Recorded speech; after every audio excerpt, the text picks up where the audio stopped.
What's going on, everybody? This is the Hip Hop Pharmacy presents Shout Radio. I am your host, Rob the Reflex, and you are tuned in to Real Talk, Real Conversation. I am back, and I am here to do this show because the show must go on, ladies and gentlemen. The show must go on. You can listen to Shout Radio every Monday from 4 p.m. to 6 p.m. Central Standard Time right here on Spreaker, Spotify, iTunes, and Google Podcasts. You can download all of those on your smart device from the Google Play Store or from Apple iTunes so you can listen to and keep informed with this show. I am your host, Rob the Reflex, and for those of you who have been inquiring as to why I have been missing doing the shows, it's because life has happened.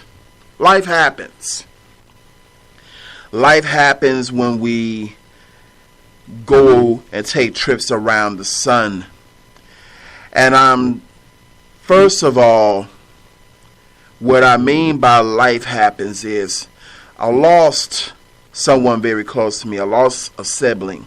And I don't know how many people out there can necessarily relate to that. I know there are a lot of people who obviously can relate to that because we all lose somebody. When you're born onto this earth, you're going to lose people that you care about, be it a parent, be it friends, be it other family members, be it significant others. You're going to lose people.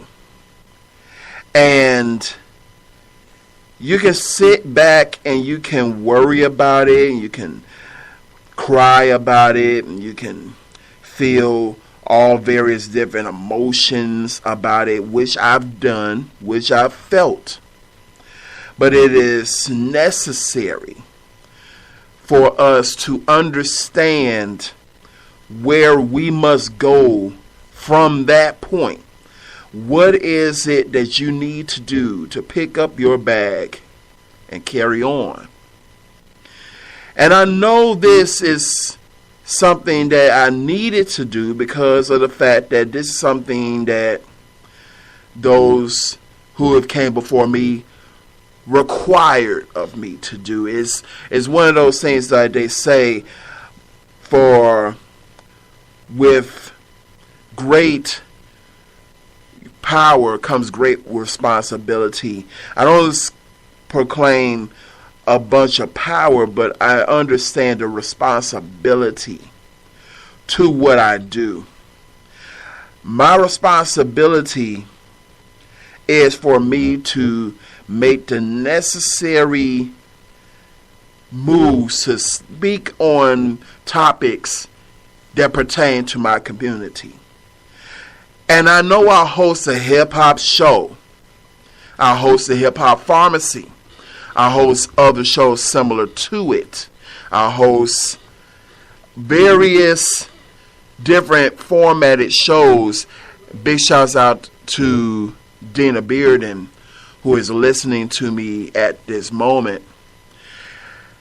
A lot of people don't understand that when you go through a passing of a loved one, such as I have gone through recently, it puts life into perspective. In Chicago, recently, over this past weekend, we lost a legend in the broadcasting world as well. We lost a man by the name as Insane Wayne Fields.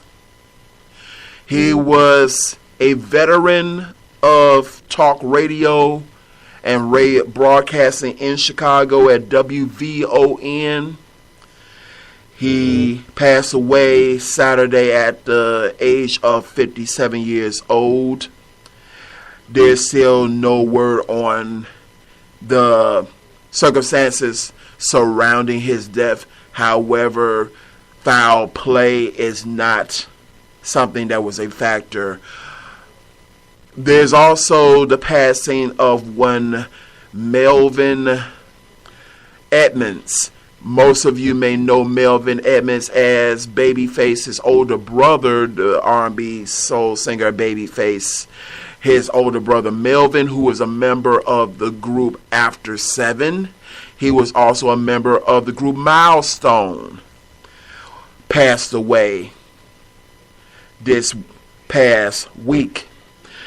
But on also bigger terms, on positive terms here in Chicago, we today made an historic leap. Ladies and gentlemen, we made a historic leap as earlier today, we inaugurated the first African American female openly lesbian mayor to the city of Chicago. She is the first openly lesbian African American woman to hold the seat of mayor in a major city in the U.S. history. That is a huge feat, especially in Chicago, but it's a huge feat nationally, and it opens up a conversation. It opens up the conversation of what are we expecting and what challenges lie ahead, not just for her and for city council, but what challenges lie ahead for us as a people.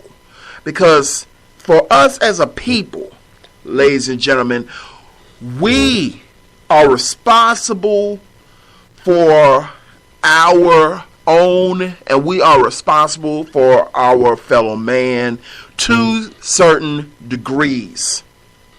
But we are. And the reason why I say that we are is because of the fact that as you move forward in this world, as you move forward in this life, as you move forward in this existence on this planet that we call Earth, we are all interconnected. It's the butterfly effect. We are interconnected. The persons that you come across, try your best to be kind. Try your best to be a asset and not a liability to your fellow man. Now, I'm not going to allow this show to become a solemn show, because that's not what I do. I'm not going to give you a solemn show. I'm just giving you the flat out the unmitigated truth. I'm just going to pull the Band-Aid off, because sometimes in order for us to be truthful, we got to pull the Band-Aid off, and I'm going to do that because that is required of me to do that, is to pull the Band-Aid off sometimes. But understand what I do. This is the Hip Hop Pharmacy, and yes, I love what I do. So I use life as our teaching moments, as we should all. This past weekend, Morehouse University in Atlanta, Georgia, had their 2019 graduation ceremony. And it was a sight to behold to see so many African American men, so many black men, young black men, going off into this world as college graduates.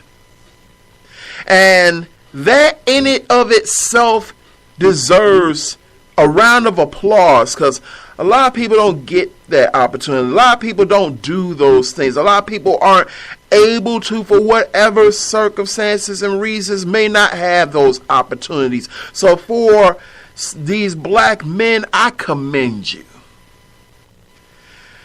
And then something that I never thought I would see, but I really, really hope and pray that it becomes a thing that we see more and more often. Billionaire investor Robert Smith, who gave the commencement address, signed what we say metaphorically as he signed a promissory note as he got on that stage, and he said that he has adopted the class of 2019 at Morehouse University as his class, and that he was going.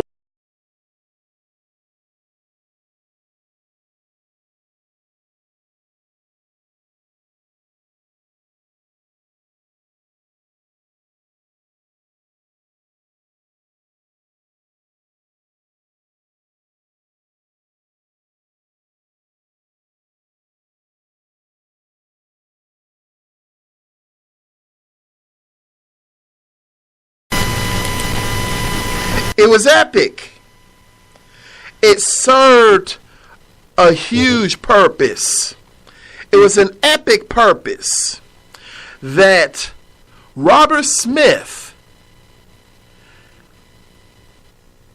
paid off the entire student loan of the entire graduating class of 2019 for Morehouse University. Those black men, those graduates, will now be able to go into their respective fields or go on to graduate schools and go on to society, not worried about loan repayments and interest accruements and things of this nature. They can go into this world with a clean slate. And he has laid forth a challenge to the fellow the alumni of Morehouse University in Atlanta, Georgia, to adopt the next class and the subsequent classes afterwards to do the same thing. This man has put forth $40 million of his own money, of his investment, to pay off the entire student loan of every single student graduate of the 2019 class of Morehouse University. And for that, Mr. Robert Smith, I tip my hat to you. But it brings forth my first topic. Where do we go from here? What do we require going forward? Some people would say, well, he's not obligated to do that. He didn't owe nobody that. It's not even about owing anyone. No, he didn't owe no one that. He didn't have to do that. But to a degree, in a way, you do. And let me explain to you in my own personal way as to why I say we should feel that we owe it, especially in the African American community. We are in a time now where we have enough African American multimillionaires and billionaires within our community. This is something that we are not in small number. Between athletes, entrepreneurs, inventors, speakers, musicians, entertainers, whomever, we have multimillionaires and billionaires within the African American community, from people like Robert Johnson to Oprah Winfrey to the Tyler Perrys to the Jay-Z's to the Michael Jordans of the world. We have those individuals. Some names are more famous than others. Some names are bigger than others. However, they exist. And because they exist, I put forth the challenge, as much as I believe we all should. As we heard Mr. Robert Smith put forth the challenge to alumni, I want to outstretch that challenge beyond just that alumni group. I challenge all the multi-billionaires, all the multi-millionaires, to go to an HBCU. There's plenty of them. Go to a historically black college and university. Go to the graduation. You don't have to make the commencement speech, but if you could, make that speech. Go to the inner city schools, the 2-year colleges, and go there and adopt that class and reach into your pocket. Because here's the thing, it is a financial windfall for you, because it's a tax write-off. It doesn't hurt you. And offer to set up a grant or a trust or whatever you must do, and pay off the student loans of those coming out. I call that the student loan challenge. Invest in the future, not just with your words, but with your deeds. There was a movie, and they spoke on paying it forward. And I challenge you all, the Oprah Winfreys, the Tyler Perrys, the Michael Jordans, the Jay-Z's, the Beyoncés, those who have achieved those things, famous and not famous, to invest into your future, because those graduates of those 2-year colleges and them 4-year HBCUs, those are the individuals who will go forward and create the technologies and create the job markets and create the necessary tools that will make all of our lives so much better, more enriched, and easier. One of those graduates will be the one who will work for your company, who will work as an asset to your business. Wouldn't you like to be able to free them up in their mind to say, I can work and not have to worry about that dark cloud that is student loans? Because that's a dark cloud.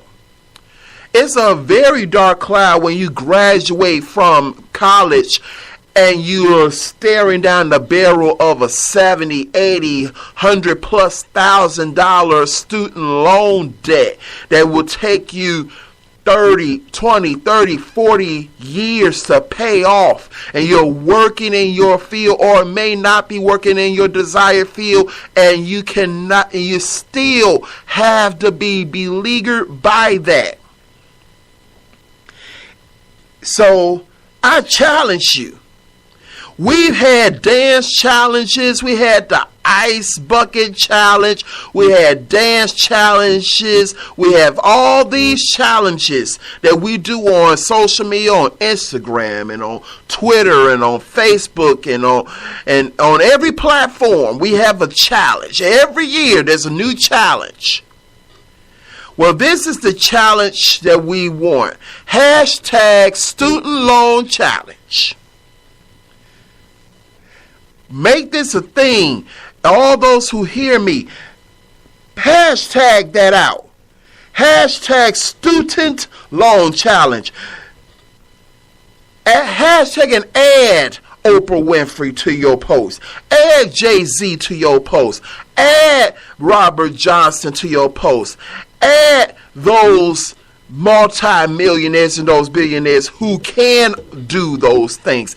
Add them to the post and say, we challenge you to write that promise that you do care about the future, not just with your words of inspiration, but with your checkbook. With your actual checkbook. Adopt a school. Pay off them student loans. Let those students have a future going forward. Let those students have the opportunity to go forward and say, I can do it. I can achieve this. I can actually go out there and get into this industry. And I can go out there and I can make a difference without that cloud over my head. In other news, of course, the Hip Hop Pharmacy presents Shout Radio. We're going to always talk about music. And I wanted to give you some insight on that as well. For those artists out there, we have artists who I play on my other shows, and there's artists, be it rap artists, R&B artists, bands, so forth. There's so much about the music industry that you may or may not be familiar with. There are so many things that is very, I would have to say, kabuki-ish. We hear about 360 deals. We hear about the industry. We hear about how we get confused as how does a person have a number one hit album, have so many streams, and they still filing for bankruptcy. How does that happen?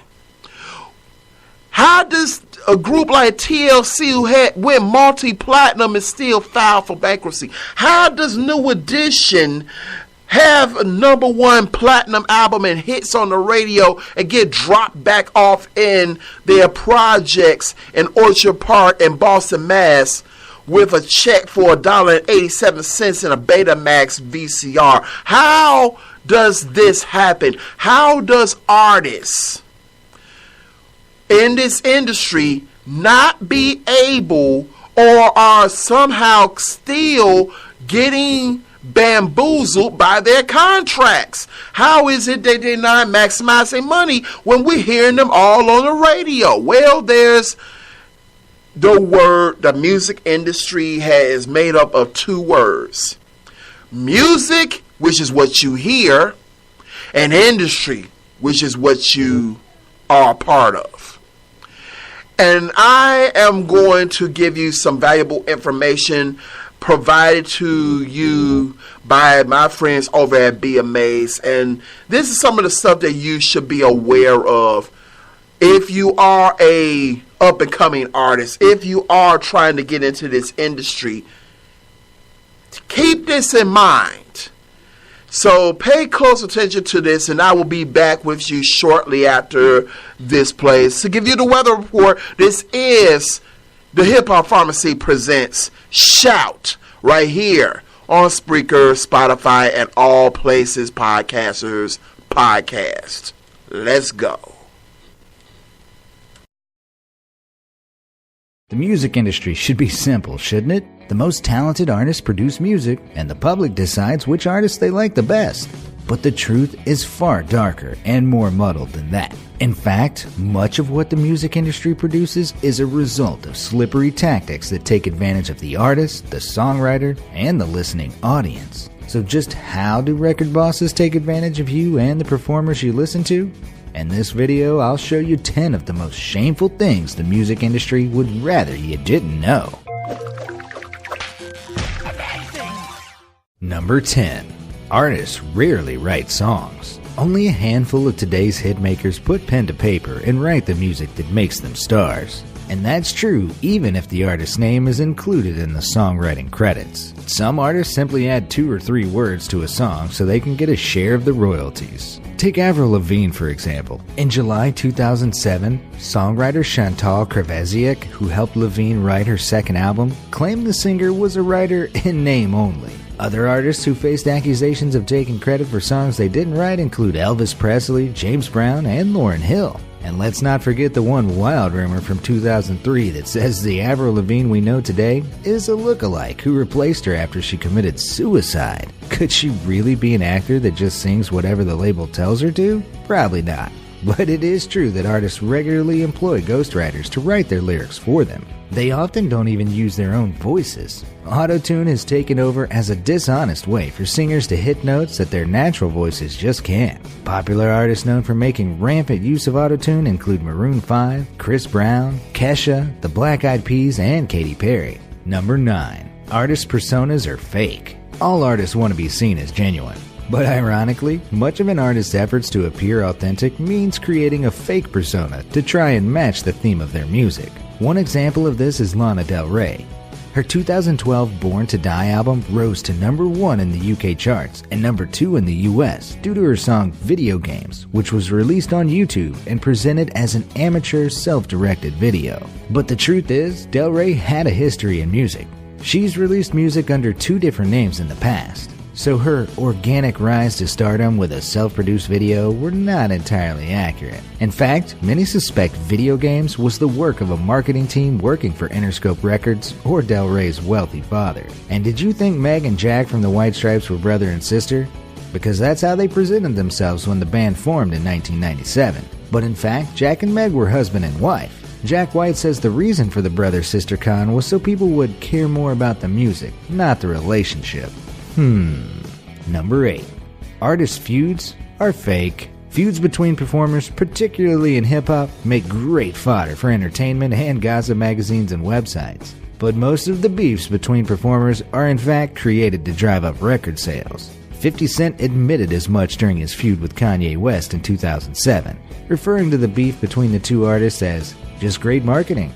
And the trick works. When Nas and Jay-Z feuded in 2001, the albums that followed both saw significant increases in sales compared to the pair's previous albums. Another kind of fake feud in the promotional world involves high-profile scandals. But the crazy thing about these is that, unlike the feuds, artists are often unaware the scandals linked to them are fake. For example, take the 2005 rumors that Jay-Z had an affair with the then 17-year-old Rihanna. The rumor was so effective that Beyoncé, then Jay-Z's girlfriend, separated from her future husband for most of a year. But it would not come out for another 10 years that the affair was entirely made up by Rihanna's publicist, Jonathan Hay.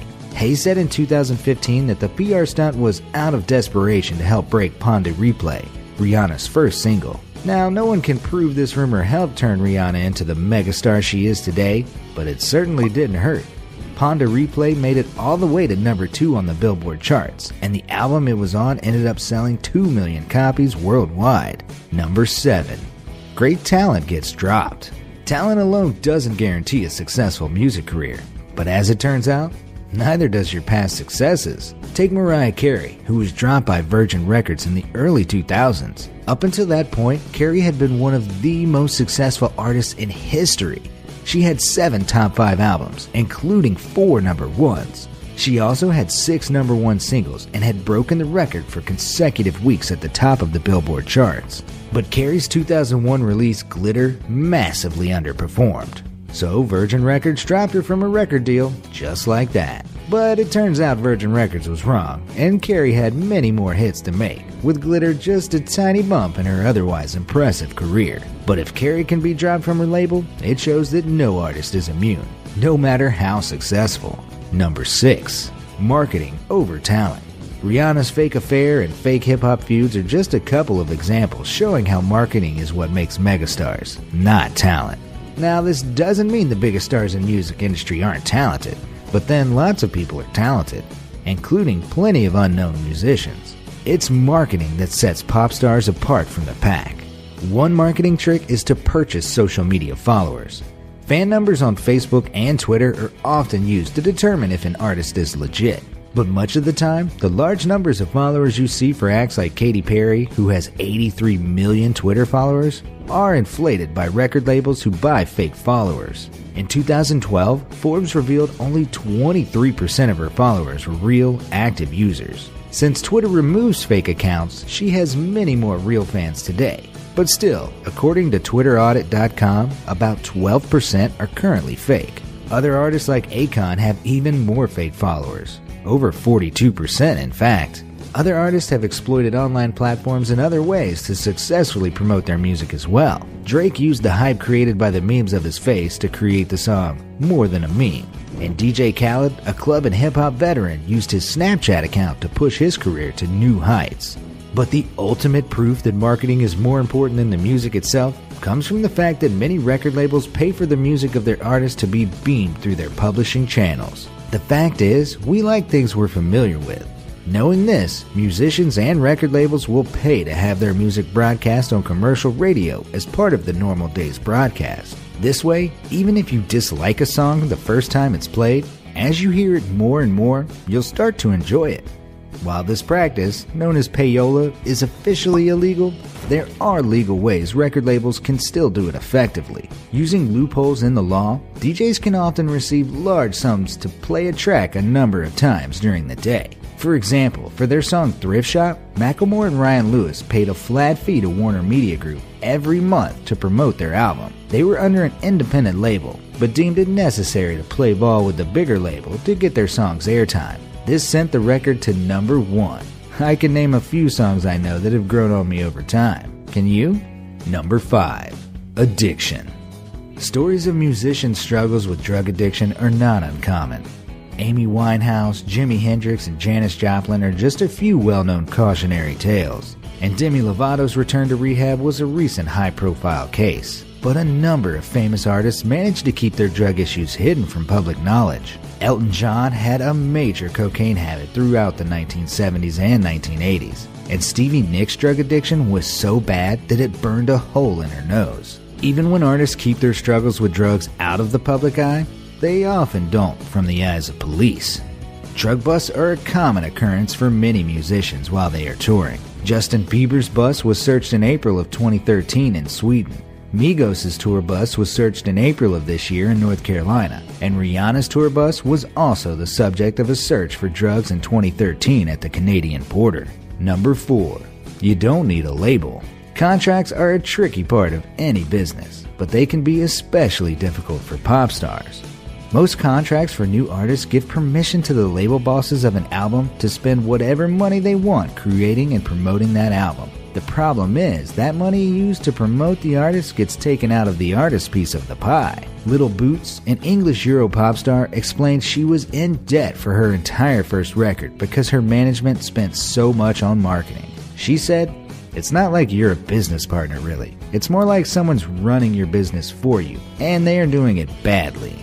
Many artists, particularly those who are up and coming, have no say on how their money is spent. But with so many producers and record labels ripping artists off, it is a good thing we live in an age where you can avoid the middleman altogether, if you're smart enough. Chance the Rapper is one who circumvented this system with his album Coloring Book, an album he produced on his own and promoted entirely through word of mouth, social media, and events put on by the rapper himself. Chance regularly takes to Twitter to argue that fellow musicians should reject the idea that they need big labels, and that with patience and commitment, success will follow. Similarly, Sam Choi used his YouTube channel to post all his music. But instead of signing up with a label, Choi raised money on Kickstarter to produce and promote his own album. Choi's estimated worth today is over $2 million, and none of it will be shared with a label.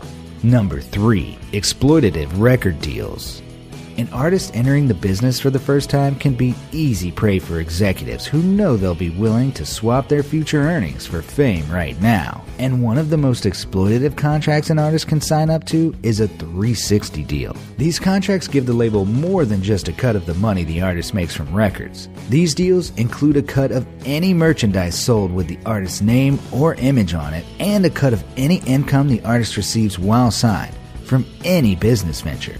The terms vary, but the cut is usually a big one and applies forever and in any universe not yet discovered. This deliberately vague clause is added to ensure the label profits even when new technologies emerge. Or, we discover an alternate dimension. Number 2. No money in records.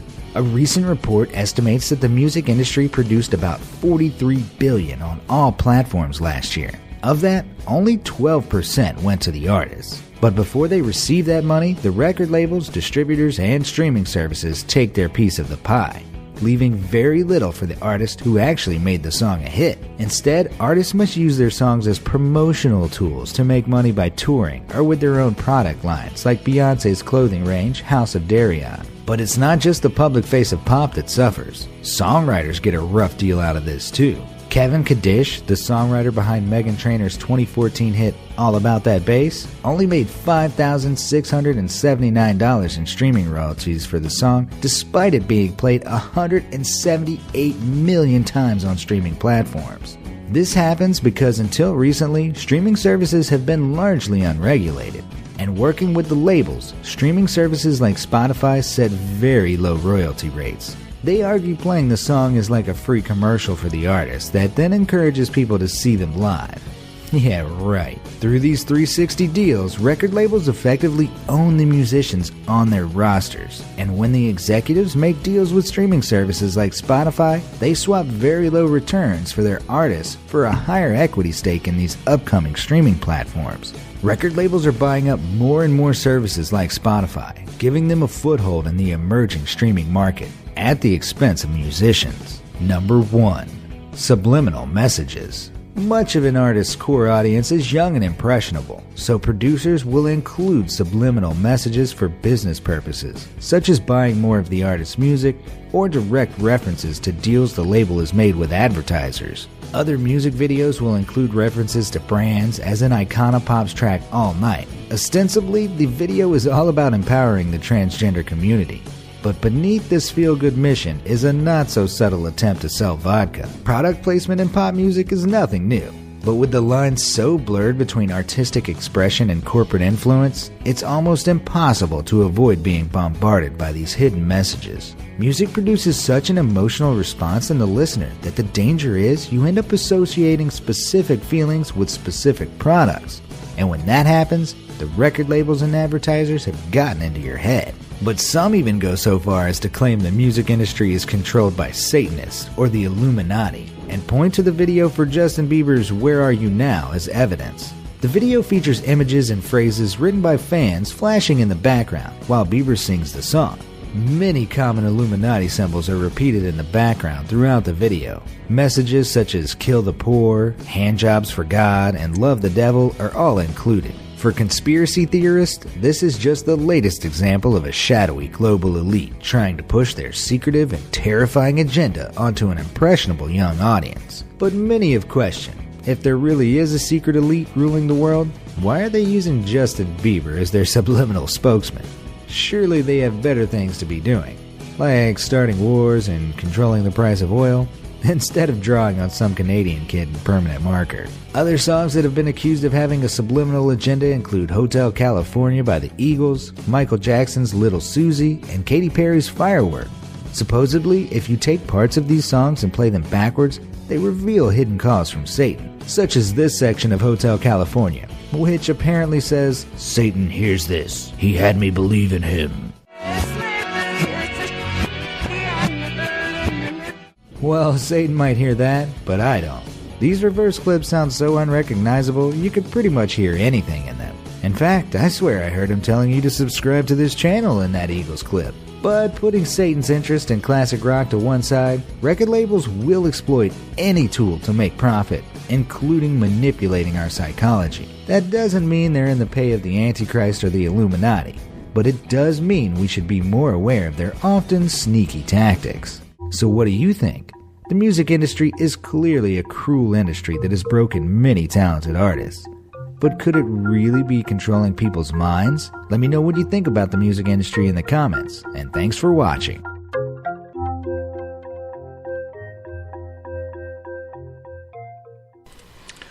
And And we are back. This is the Hip Hop Pharmacy presents Shout right here on Spreaker and on Spotify and on all podcasts and streaming devices. You can download Shout and all of my other shows on Spreaker, Spotify, Apple iTunes, and Google Podcasts from the Google Play Store or from Apple iTunes. You can also follow this show on social media at Facebook, Instagram, and Twitter.com/The Hip Hop Pharmacy. That was interesting because this is something that I want up and coming artists. And again, this has nothing to do, as you heard from our friends over at Be Amazed. You can follow them on YouTube. It has nothing to do with the genre that you're in, but it has more to do with the business. Again, the word is music industry, and you have to be aware and acutely aware of the industry when you're entering into this industry. Not everybody benefits, especially not the artists or the songwriters, benefit from going into the industry if you are not keenly aware of what you are doing. Read the fine print. So here is my list of things that you should do if you are an artist or a songwriter and you are now considering doing this as a business for real. Number one, if you are an artist or a songwriter, make sure you copyright and trademark everything that you do, including your own name and branding.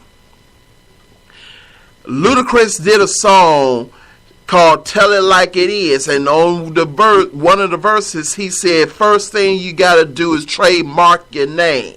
That's going to run you about $1,000, so start saving your change. So trademark your name. If you use a rap name or you have a pseudonym or something that you're using as your artist name or the name of your group or band or whatever, trademark it. Find yourself an entertainment lawyer that specializes in trademark law and be able to trademark your branding and your name. That includes your image. So that way, the industry, if you do go into the industry and sign a 360 deal, they cannot have sole control over the name. They cannot have sole control over your imagery. Number 2 on this list, I'm going in order from 1 to 10. Number 2 on this list, hire yourself an entertainment lawyer. When I say hire a lawyer, every lawyer obviously doesn't handle every types of law. You want to seek out an entertainment lawyer who is keenly familiar with contract negotiations. Someone who knows how to read the contract and break down the contract, where you are familiar with what you are signing before you sign it. The music industry does not want you to do this.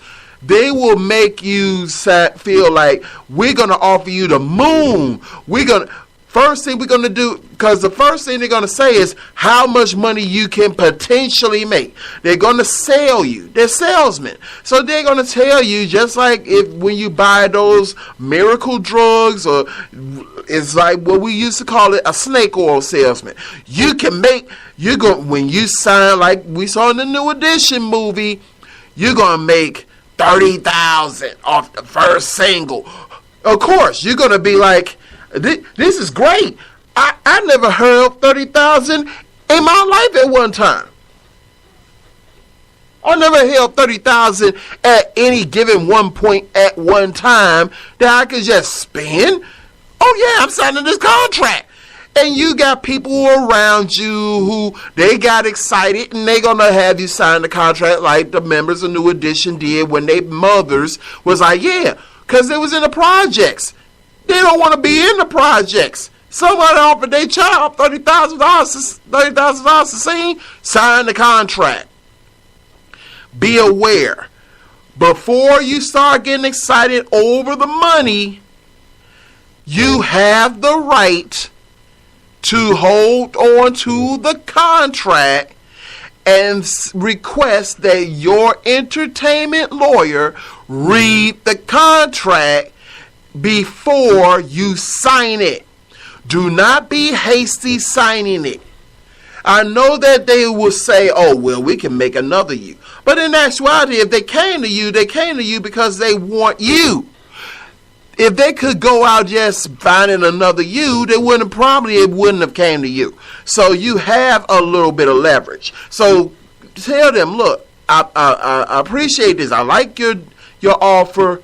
Let me look over this contract and give me a few days, give me about a week or so, and let me take the contract with me. And I want to read over the contract, and then I will get in contact with you on this particular day, or whether or not we want to move forward with this. Your entertainment lawyer's job then is to read the contract and break down the contract to you in layman's terms so that you are familiar, because it's written in legal jargon, so that you're familiar with what everything is on that contract. The other purpose of that individual, of that particular lawyer, besides just that, is to also alter the contract or renegotiate the contract if they spot things in the contract that is not in your best interest. They can rewrite and retool the contract so that you can present it back to the label and say, okay, we are willing to sign the contract. However, we are willing to do it under the understanding that certain things must be changed within the contract. So we've written this here. I am not willing to give up all the publishing. If I do create an outside venture, that money is my money, that you have access to this, but I have access to this. Or if I am a solo artist, but I at a later point want to bring in other artists under me, that they are under my management, and that I get a percentage, but you also will get a concession percentage and so forth of that nature.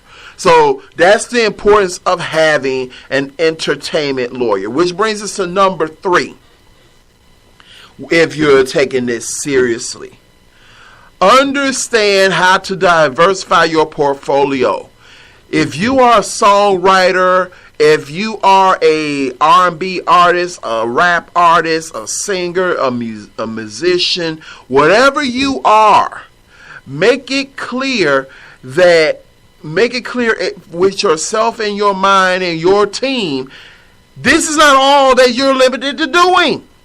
You can do other stuff. You being in this industry as a songwriter, as a singer, or as a musician is a springboard. Use that opportunity to springboard into other things.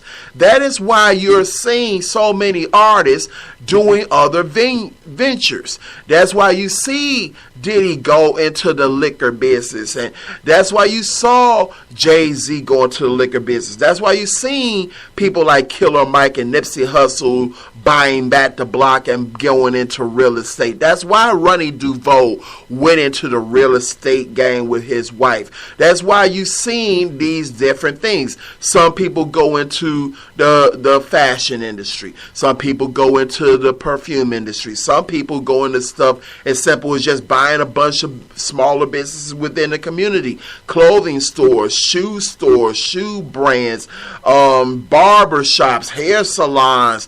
Some people go into the Remy Ma has got into a deal where she's selling weave, she's selling hair. So there's various different ways to expand your brand and diversify your portfolio.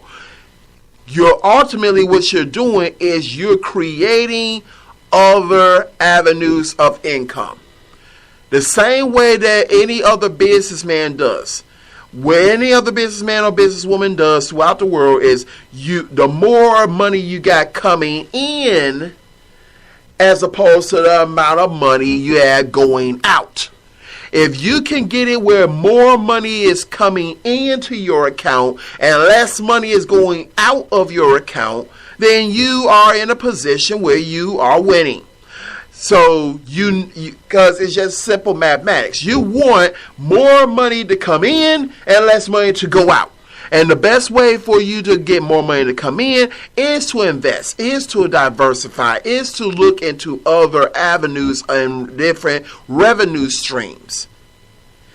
You want to do this because the industry is not promised to you. If you're a singer or a rapper, your voice is not promised to you. You can go to sleep, wake up, and not be able to sing. That happened to a very popular artist who I grew up with, which was Linda Ronstadt. Linda Ronstadt, as she got older, she lost her ability to sing. Mind you, this is the same Linda Ronstadt who was white hot in the 70s and 80s. She made a whole lot of songs. And all her albums was going platinum, multi-platinum. She had hit after hit after hit. She was the darling of the industry. At one time in the 70s and 80s, Linda Ronstadt's name was everywhere. And then she just disappeared. Because she lost, and the reason she disappeared is because she went through a health situation and lost her ability to sing.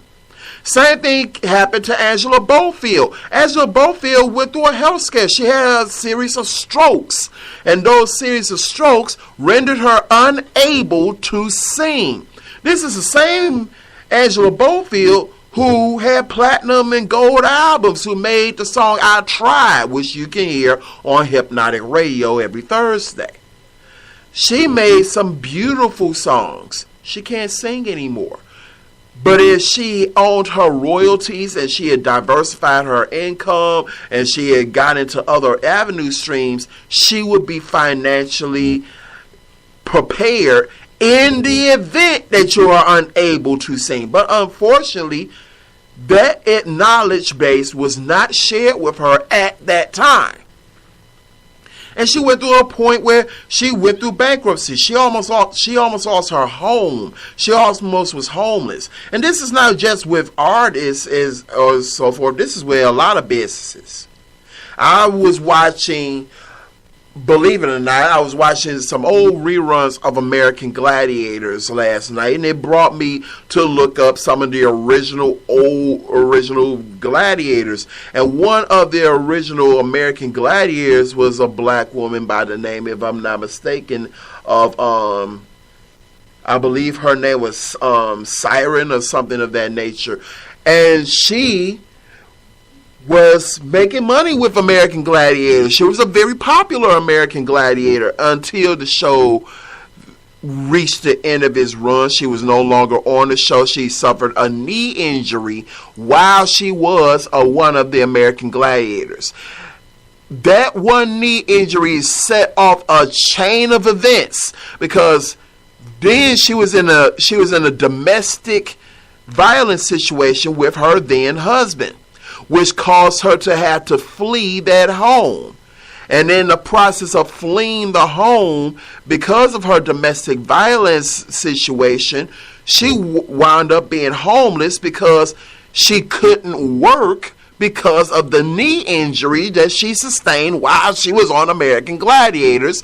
And because this was at a time where there wasn't substantial health insurance, she couldn't afford the surgery to repair the knee in order to recover, in order to get back into the workforce. So she wound up homeless for almost 3 years. It wasn't until she ran across someone who was feeding the homeless, who recognized her, who also was aware of another person on American Gladiators, which in turn caused them to create a a fund, and that caused other people, including the staff at The View, to come to her rescue. She's good now, but imagine what situations can always occur. You can have a stroke. Your health can change. Any circumstance that can prevent you from doing the music or the art that you love. So you have to make sure that you have a contingency plan in place in case of I can't sing no more. I break my hand. I can't write music anymore. The band broke up. I had a stroke. I had a heart attack. Whatever. So you want to make sure you have multiple avenue streams of revenue, and you want to make sure that you are prepared for these things in case the inevitable happens. Which brings us to number 5 on this list. Very important with number 5 if you're getting ready to go into the industry. Do not allow yourself to be put into a box. What do I mean by that? Is that we are in an industry where hip hop used to frown very, very heavily on you copycatting artists. That was frowned upon. If your rap style was too similar to another rap artist's rap style, that was a word for it. It's called biting. There was a word for that. You biting my style, man. I rap like this, and then you come out and you rapping in the same cadence and the same style that I'm rapping in, man, you biting, you whack. And the fans was on them, and the fans got on them saying, nah, man, that ain't cool, you biting, man, you whack. But now, that's not the case. You have the industry has gotten to a point where they want more artists to sound like whoever's the top artist. So when Beyonce comes out with a song and that's the hottest song and it's making money, next thing you know, you're going to have a bunch of other female artists who's going to do a very similar sound to that song because they want a piece of the pie. They want to capitalize off of her success off of that song. So if she does a hot anthem, women's anthem, don't be shocked if Rihanna comes out with one, then the industry says, the label says, oh, Mary, you got to jump out there with your song. Rihanna got to jump out there with hers. Ariana Grande got to jump out with hers. Then, and next thing you know, you got 5 different artists with songs that sound quite similar. This happens a lot, and the industry pushes this. They don't want that much diversity.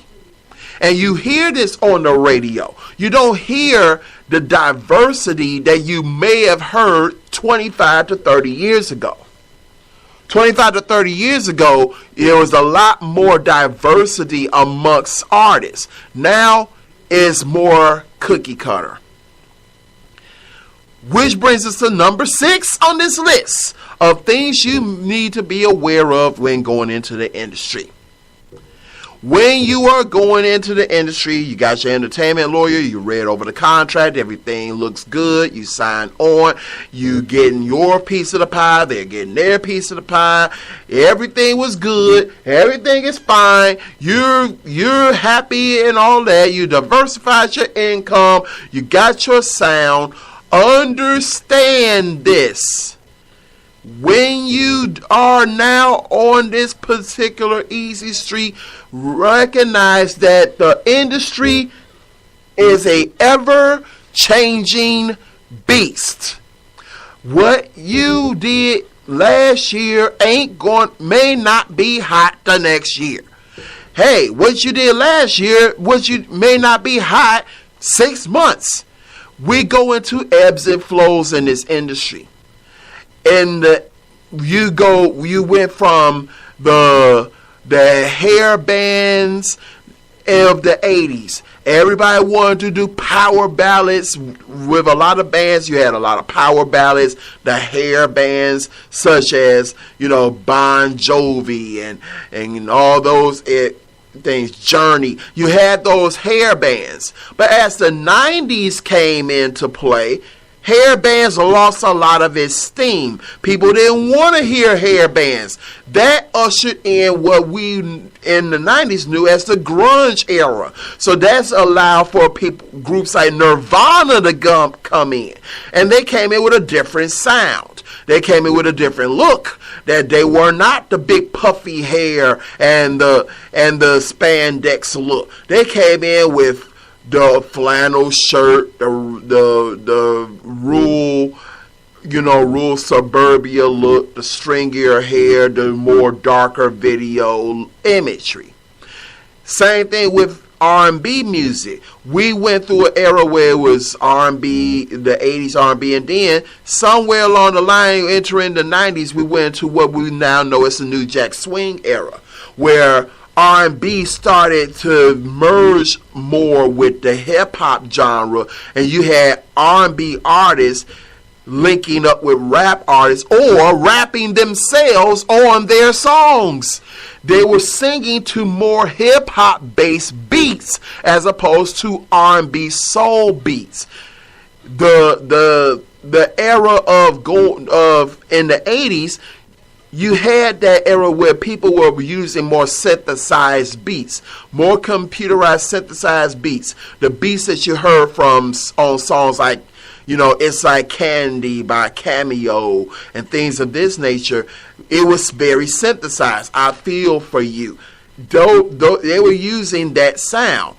As the 90s came in, the synthesized sound changed. That was no longer the sound. That was no longer the look. And it became more hip-hop oriented.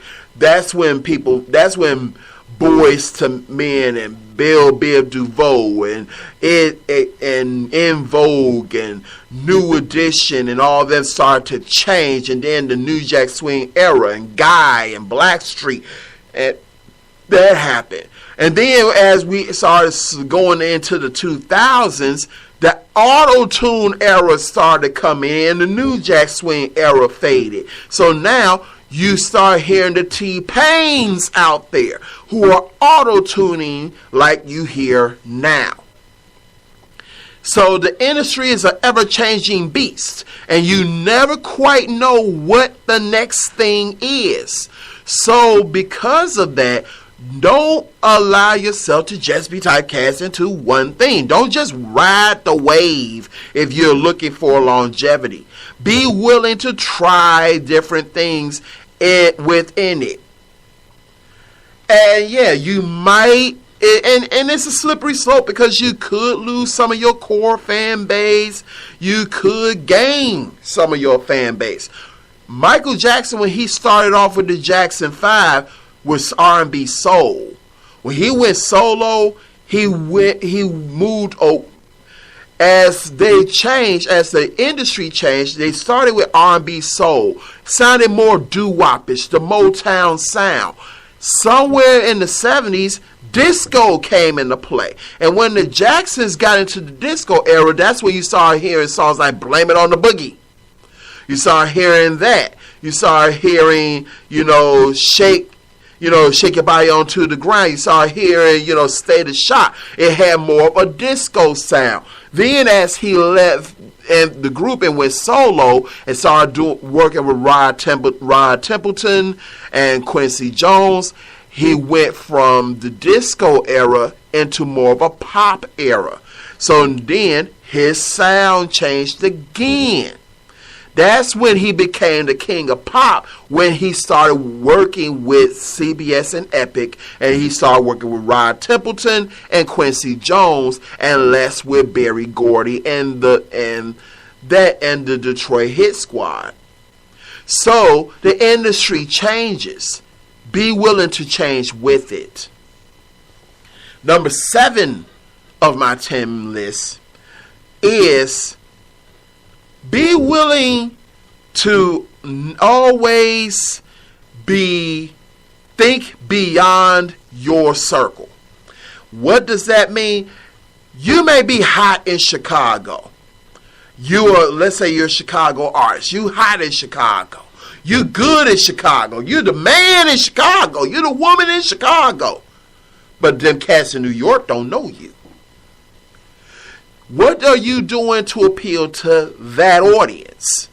Because if you're trying to be a major player in the industry, you can't just limit yourself to one particular sound. And that's why I think a lot of artists in Chicago specifically, and it may be with other major cities, fail to understand what may be hot in your city, what may be hot amongst your fan base in your city, may not be a national thing.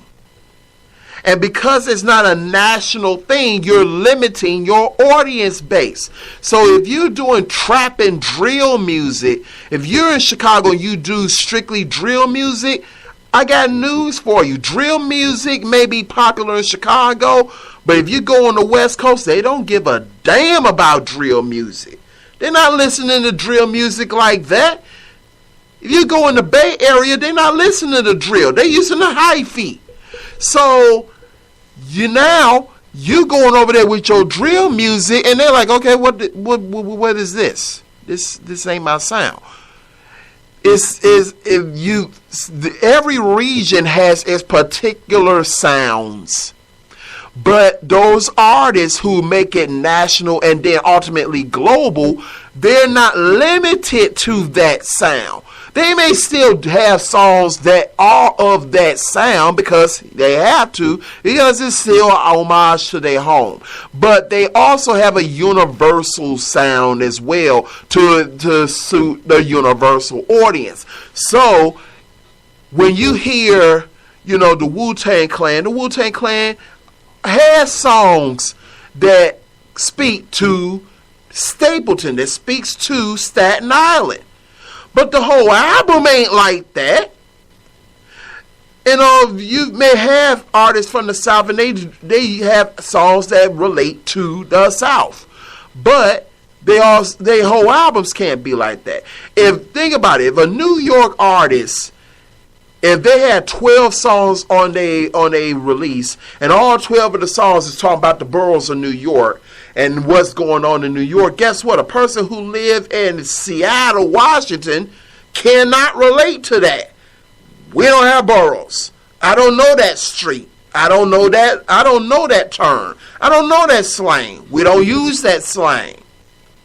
So if you're making songs talking about I'm from New York, every single song on your album, you may be hot with the New York audience, but you're alienating everyone outside of it.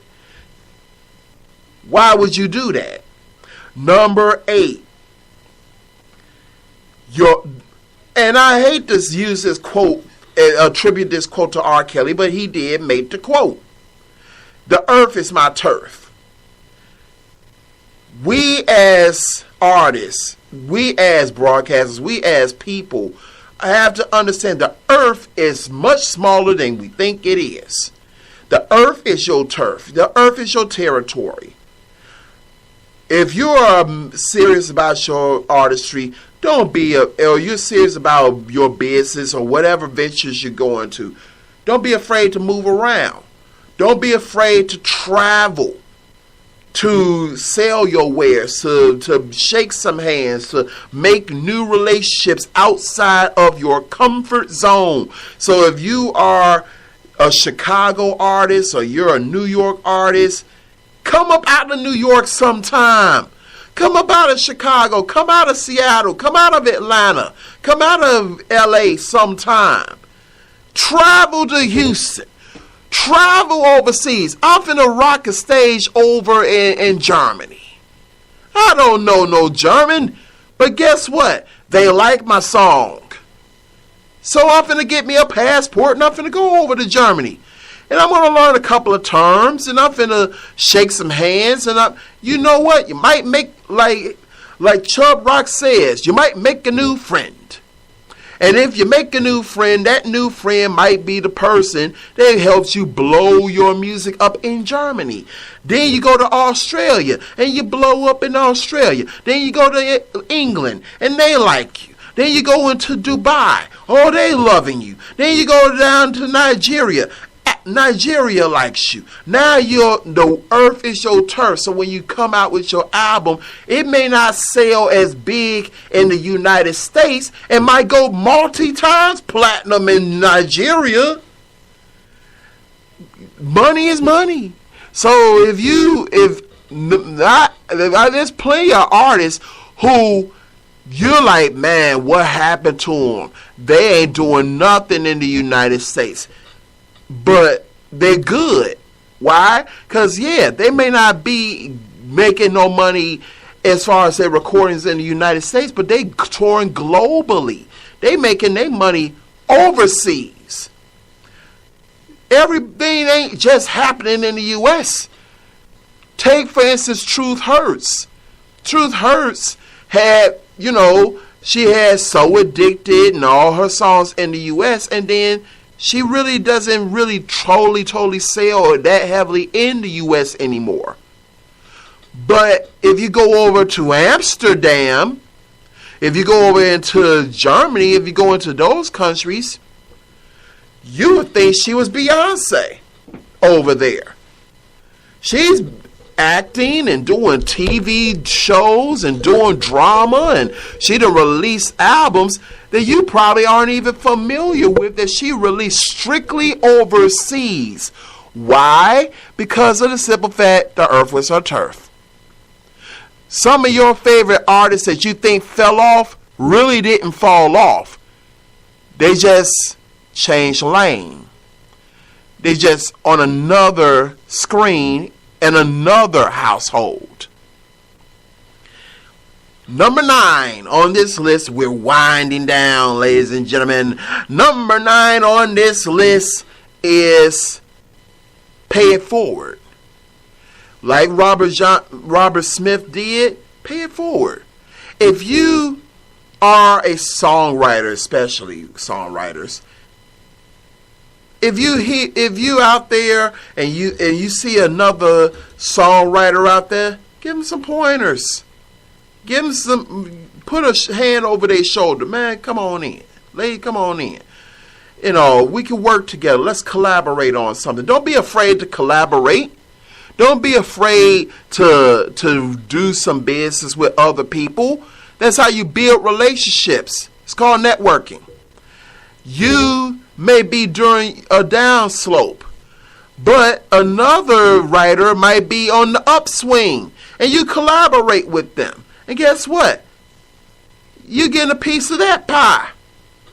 And then when you're back on an upswing, if you're back on an upswing, they collaborate with you if they're on a downswing. And you're all eating. There's nothing wrong with that. So collaborate. Reach out. If you look at Michael Bivins, New Edition was doing their thing. He was getting on a tour bus, and some guys came up to him and was like, man, Mike, we love your music, man. We love what you do. Could we just sing for you? If he had just got on the bus and was like, nah, shawty, I ain't listening to you, you wouldn't be listening to the Boys to Men now. But had Brooke Payne did the same thing to them in the 1970s, you wouldn't have been listening to New Edition now. So Michael Bivins had the forethought that, when we was some kids and we ran up to Brooke Payne in an alley in Boston, we wanted an opportunity just to show that we got some talent. Brooke Payne gave them that opportunity. Decades later, Michael Bivins was in a position to give that opportunity to Nate and Wanye and Sean and Mike, which brought you Boys to Men. The same opportunity now that Boys to Men is given to Wanye's sons, and now you got one more now.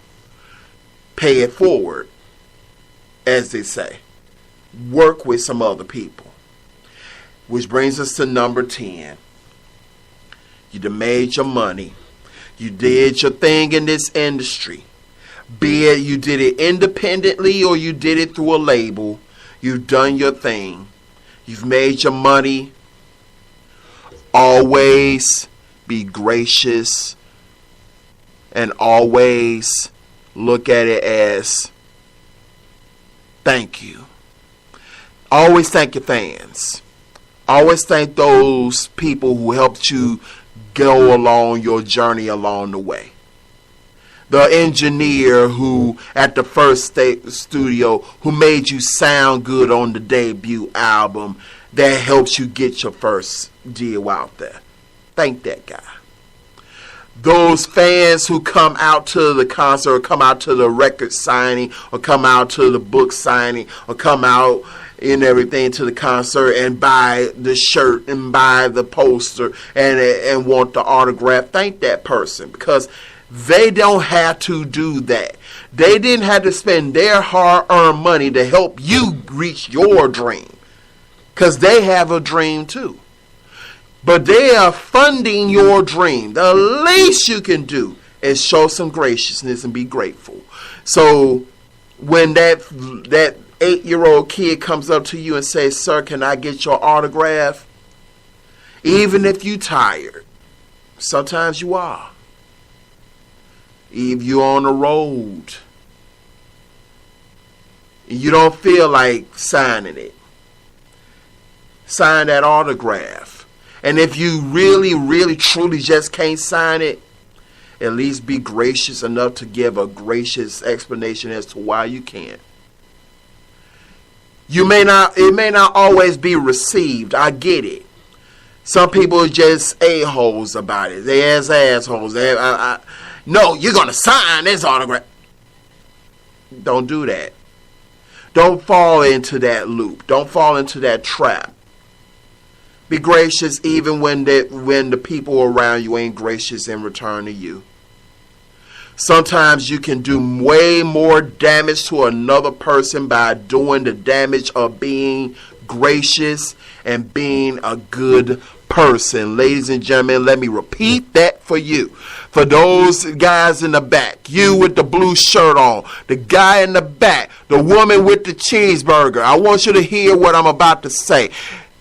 I can do way more damage to you by being gracious to you, even in your moment of you being an a-hole to me. Because when you're being an a-hole to me and I'm gracious to you, that doesn't reflect on me.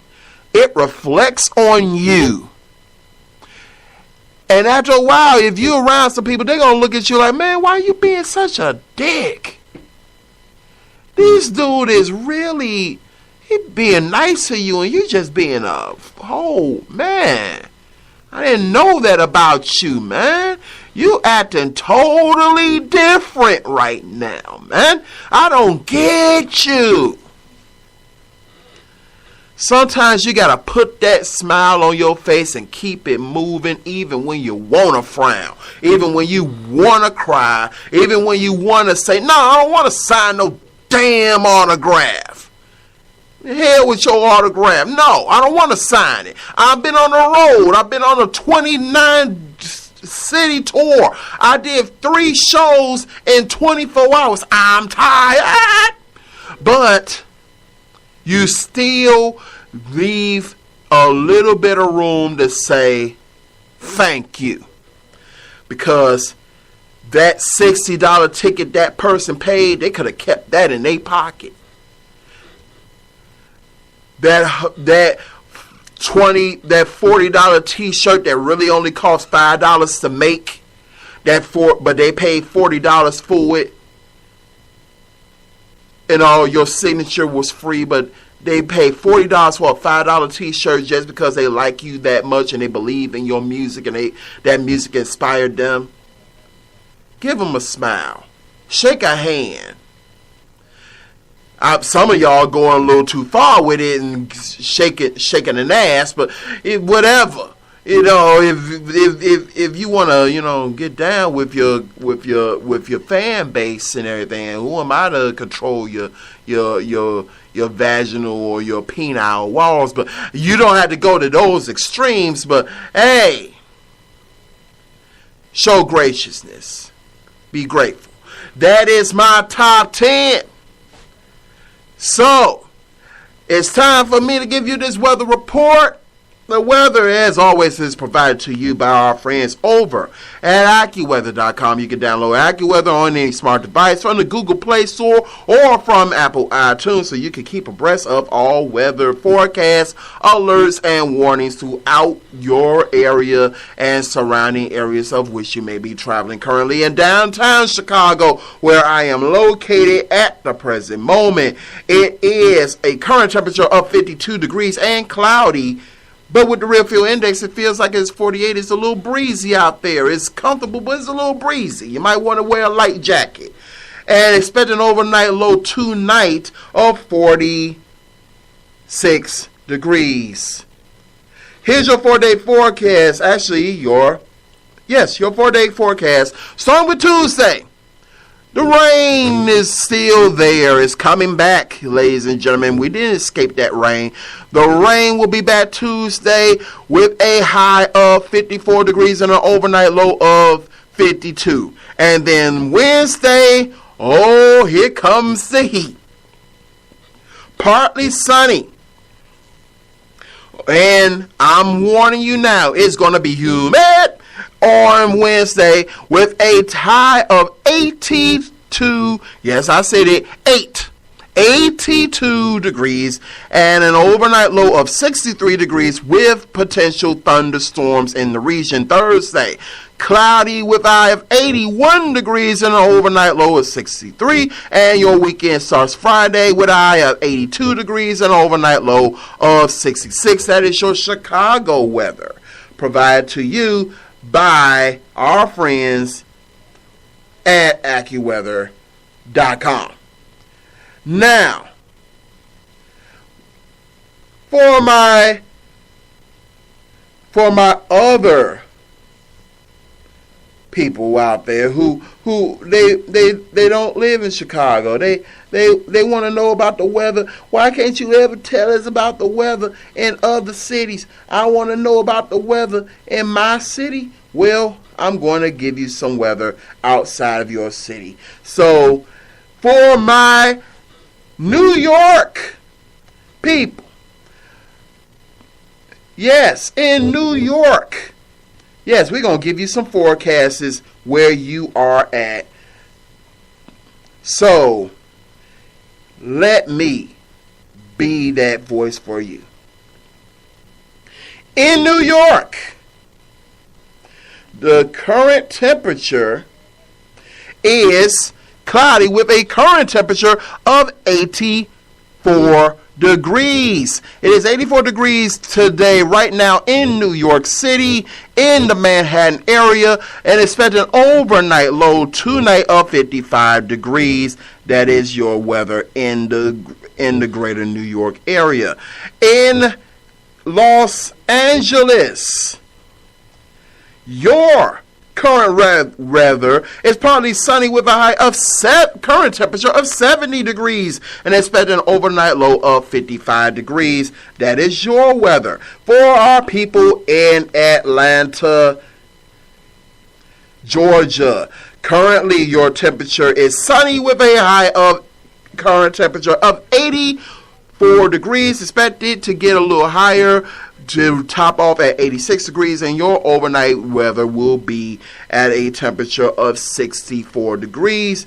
And that is Atlanta's weather. And for our people down in Houston, Texas, the soon-to-be third largest city, fourth largest now, if we have anything to do with it, Houston, Texas. For all my listeners down in Houston, Texas, is partly sunny with a high of 86 degrees. It is currently 86 degrees. You're going to go up to 90 today with an overnight temperature of 77 degrees. And that is your weather throughout the regions. And if you want your weather reported in your region, just hit me up on social media. Send me a message. Facebook.com, Instagram.com, and Twitter.com/The Hip Hop Pharmacy. And you've heard me mention these other shows that I do. I do several other shows. Every Monday from 4 to 6 p.m. is Shout Radio. All talk, the way you want it, flat out, unfiltered, uncensored, and giving you that news and that information that you can feel. On Mondays from 4 to 6. On Tuesdays, we take it back to the essence of hip-hop with Fresh Radio. 80s and 90s, the golden era. You want to hear some Wu-Tang. You want to hear Protect Your Neck. You need to hear some Nas, some Das Effects, some Fu Schnicken, some Fuji, some LL, early LL, some Roxanne Shante. You want to pull out your boom box. You want to get your cardboard box from every Tuesday from 3 to 6 p.m. Central Standard Time. It's Fresh Radio. Get your Craylon and your Jan Sport book bag. Find you a train. Don't find you a train, but try you a train, y'all, and bond the train. Write my name in graffiti on the wall. That is what you do on Tuesday. On Wednesday, we give you the classic hip hop, the classic show, the show you come to love. We've been doing this for 3 years. It is the Hip Hop Pharmacy. That is 2000s and current, up to current day. Bars. We giving you bars on Wednesday. You want real MCs. You want that 3D Nati. You want that Paige Kennedy. You want that new Busy. You want the new Nas. You want the new Jay. You want the new Buster. You want some Griselda group. You want some, Fred the Godson, some Jada. You want all them cats? Oh, no, that's Wednesday. We give you Fred the Godson. We give you Benny the Butcher. We give you Snow the Prada.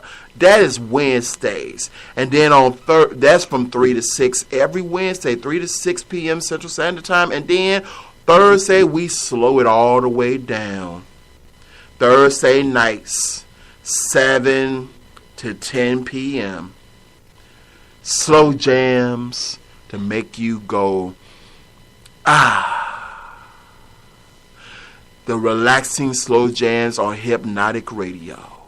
All those slow songs that make you want to just get you a nice warm bath with them bath beads. A little bit of incense cones, your champagne, your cherry liqueur. And you look at her, you look at him, and you look at them, and you're like, I want to hear some Marvin Gaye, some Luther Vandross, a little Anita. But definitely set this party off right. That's Hypnotic Radio every Thursday night from 7 to 10 p.m. right here. All your slow jams. Come on, you love it. So, that is all the shows that I do. And also, tune in at 7 p.m. today. 7 p.m. from 7 to 9 p.m. on ChicagolandSportsRadio.com. You can listen to that on Facebook and on ChicagolandSportsRadio.com, part of the Be On Air Network. It is the K-Trade Show with Kevin Tricon and myself, Ron the Reflex, where we discuss sports. You want to know about the NBA, the NFL, pro wrestling, boxing. If it's a sport, we're going to talk about it. We got your information about these NBA finals. Who you with? I'm with Golden State. I'm going to discuss it tonight. Why is Steph Curry not getting the love he deserves? Steph Curry right now is proven, when you talk about who's the best in the league right now, if you ain't said Steph Curry in your top 3, something wrong with you, bruh. Something wrong if Steph Curry ain't in your top 3 if he ain't number 1. How do you place him? Where do you place him? I honestly want to say I place Steph Curry above LeBron. I put Steph above LeBron. He got more rings. He got his point percentages are higher. He's doing things LeBron didn't do. At the end of the day, he got more rings than LeBron. LeBron is at home playing Mortal Kombat 11. Steph is 3-0 against your Portland Trail Blazers. I'm just saying. So that is what we will discuss on the K-Trade Show with Kevin Tracone and myself, Rob the Reflex, every Monday night from 7 to 9 p.m. Central Standard Time on ChicagolandSportsRadio.com. It's not just sports, it's a way of life over there. You can listen to it on Facebook.com/Chicagoland Sports Radio or download the TuneIn app and listen to us. Or just go to ChicagolandSportsRadio.com and click the Listen Live at 7 p.m. and you can hear this voice talk about sports. But that's going to do it for me. I know we normally do this show from 4 to 6, but I got some prep work that I need to do for that show. And I will be with y'all tomorrow, ladies and gentlemen. It is soon going to be time for us to do some shouting again. So I will be back with you all tomorrow on Fresh Radio. Because like I say on this show, it ain't over but the shouting. And the shouting's going to be done by me. Alright? I'll see y'all tomorrow on Shout Radio. Y'all ready? Let's go.